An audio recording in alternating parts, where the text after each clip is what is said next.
Yeah, Alex, y'all got after the quarterback from really the first play of the game with what Ronnie Perkins was able to do. How important was that to your game plan coming in, and just what does that say for what this defense is right now? Yeah, I mean, I think that's the week in and week out type of thing. In terms of when you say game plan, I mean that's something you want to be. That's something, the calling card of what we want to be defensively at Oklahoma is we want our opponents to have a respect factor for what we are up front. It's very difficult to play good defense. I mean, in the history of this sport, but certainly in this day and age, if you can't have an impact in your defensive front. And so, no, it was good, obviously, from, like you mentioned, kind of that first play. Not suggesting that the first play necessarily sets the tone in any direction, but certainly been pleased with those guys up front. I think the confidence is building, and that certainly can give you some freedom in terms of some of the things you can do coverage-wise in that. Appreciate it, Alex. Sure. Okay, I think Carrie's ready. Yes, sorry about that. Alex, you don't have Jaden Davis tonight, but you play a lot of DJ Graham. Obviously, Woody's been coming along. Just kind of what did that mean to the defense tonight? Another young guy to really step up in the spotlight. Yeah, DJ's one of those guys that is. What he is as a freshman, what he's going to be, 12 months from now, and then 24 months from now. You talk about, and I don't want to put too high expectations maybe on anybody, but no, he's one that he could walk in any locker room as a freshman and have an immediate impact. And so it's exciting to see. It certainly, you saw game plan wise. I mean, the willingness to attack those guys, and you're on scholarship for a reason. And so you got to make sure that you hold up in those moments. And when your number's called, it just you have to respond. Specifically in the second, there's no hiding.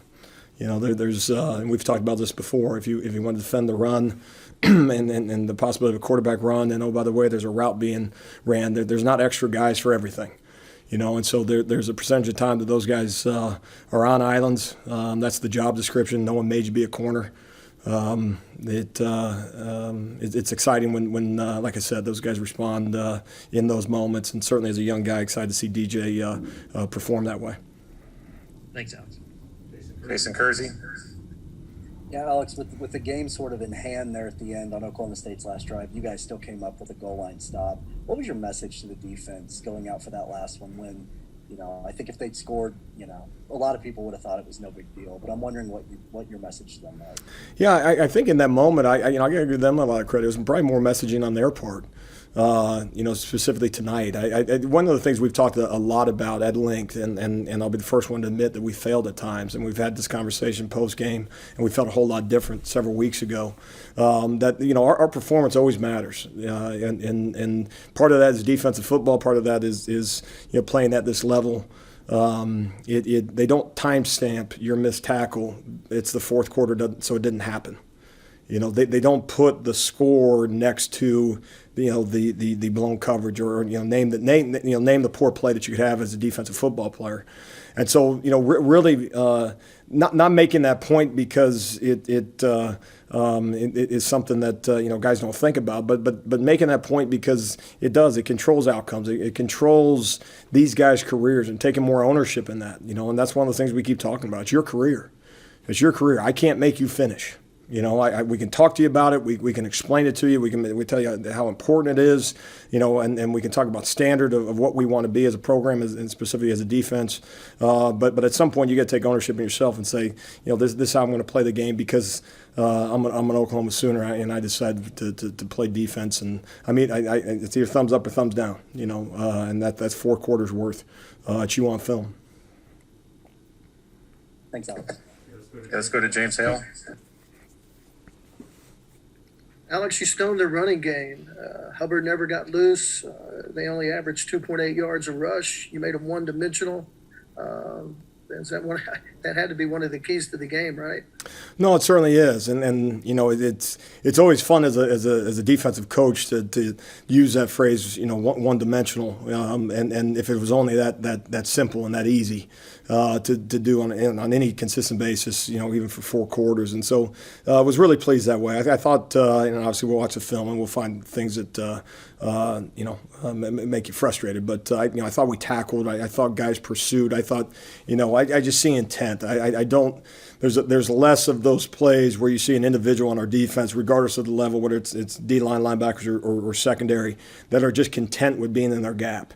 I say you out of 10 make a play. We've you know, had that, and so that's not what we want to be. That's not what the structure of this thing is designed to be. And so it's just seeing that. Just you know, it's not okay to you know, kind of be where you're supposed to be. We talked about production and all that. So no, it certainly was good to see. Thanks, Alex. Keegan Renaud. Yeah, Alex, we talked to you a lot about last year about Kenneth Murray and him being the kind of the cover boy for your defense. Do you feel that way about Ronnie Perkins, and especially the energy he's been able to bring to you guys since his return? Yeah, I mean, I obviously a different you know, how it gets done, you know, the how, Sure. you know, but the what, to your point, you know, the what is very evident. You know, what happens is it affects everything. You know, it affects, and obviously it's not just Ronnie. I'd highlight the entire front because there were some individuals doing a hell of a job when he wasn't with us. But certainly, I mean, you see a guy that is reckless in the right ways. It's something that I think offensive obviously have to account for. You know, regardless where he lines up, whether it's in an inside position or you know, inside a tackle or outside a tackle, and you know, it makes it you know, fun, you know, calling stuff in certain situations. You know, where can we put him? We moved him around a little bit tonight. Didn't have tons of opportunities just based on what they were doing, but you know, something we like to do more. But no, thrilled for him that he's back with us, and obviously you see the impact. Back to Ryan Aber. Yeah, Alex, another big turnover by your defense tonight early in the game.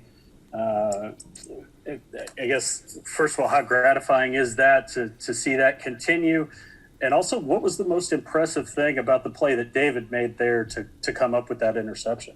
Yeah, we talk about strain all the time, and one of the things that you know, we do on Thursdays, we highlight NFL football, and we go through you know, turnovers, takeaways that NFL players have, and you know, is kind of like mirror the model is kind of the idea behind it, and the thing that we highlight so often is typically not the easy play, you know, and so just as we've struggled mightily and we've had so many conversations about it in terms of getting those you know, takeaways, is really trying to okay, diagnose, okay, what does it actually look like?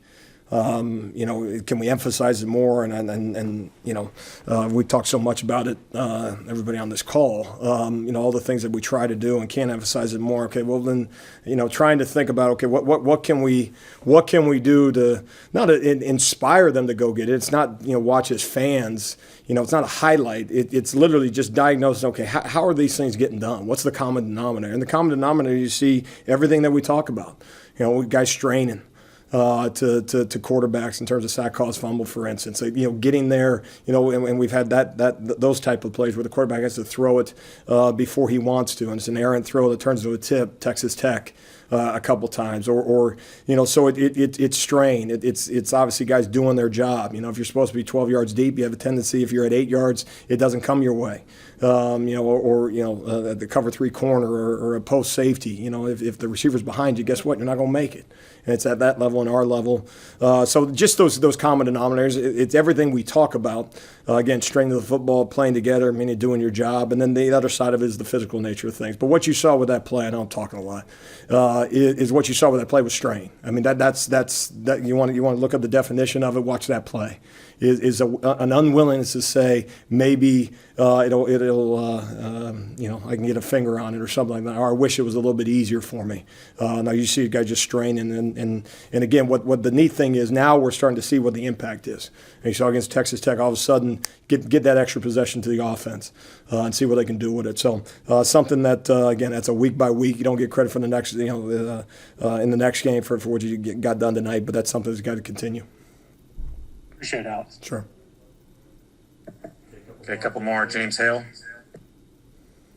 Alex, tonight you had 4 sacks. You had 7 tackles behind the line of scrimmage. You moved the line of scrimmage. You owned the line of scrimmage. When you get a chance to do that, how does that really help you call a game? I would imagine it gives you more weapons to work with, doesn't it? Yeah,